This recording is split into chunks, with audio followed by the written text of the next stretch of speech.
We are officially kicking off Watch and Wonders, and yes, we are starting with the lightest watch on the scene, Ultra Light from BEHRENS, Shenzhen, China.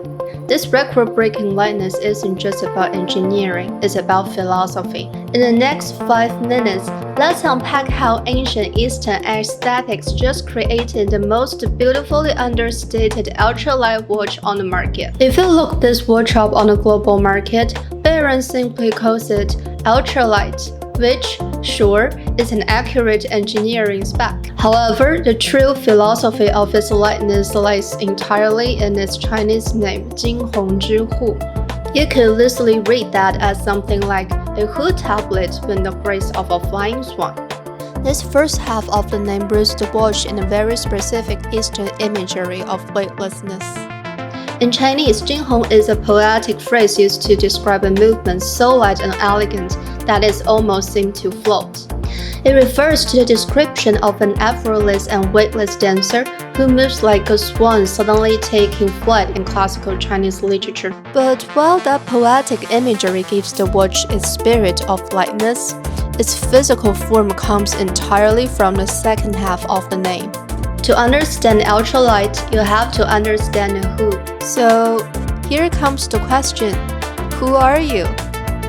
In ancient times, the who was a small tablet held by court officials to jot down some notes during royal assemblies. Anyway, you're holding a modern who right now. With the rapid rise of social media, constant pings, and information overload, our modern tablets have lost the romanticism of their ancient counterpart. I have roughly remodeled who for your reference. As you see, the true charm of the hood tablet lies in the physical act of writing and the quiet certainty of a constant, understated presence. Every single stroke written on it was carefully considered, meaningful information. It created a sense of absolute order, resting right there in the palm of your hand.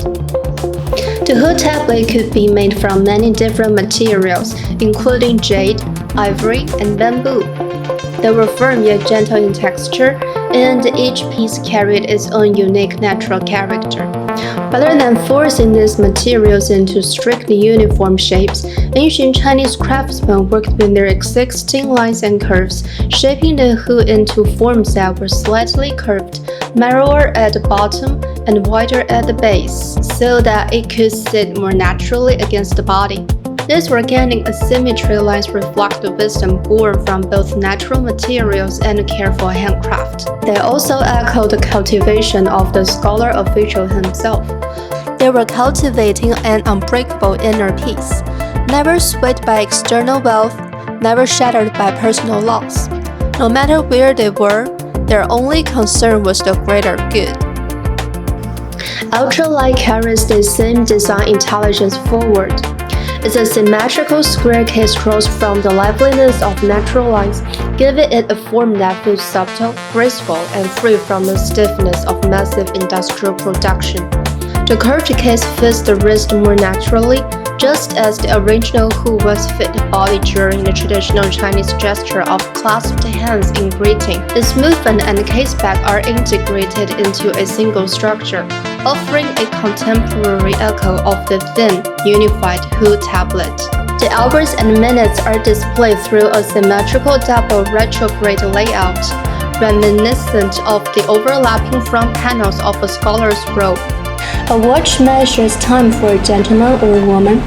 It also measures their state of mind and worldview. This Eastern idea of character practice in everyday life can be the effortless mastery over happiness as a way of living from triviality to the vastness of the world.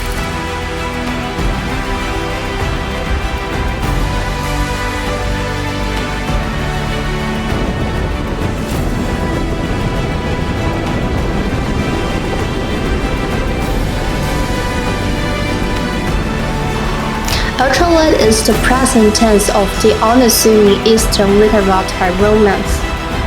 Would you like to have a look of ultralight itself? By the way, BEHRENS has another watch whose spirit perfectly matches the highly anticipated Chinese game dropping later this year. If you want to see this crossover, make sure to subscribe and stick around. I will see you next time.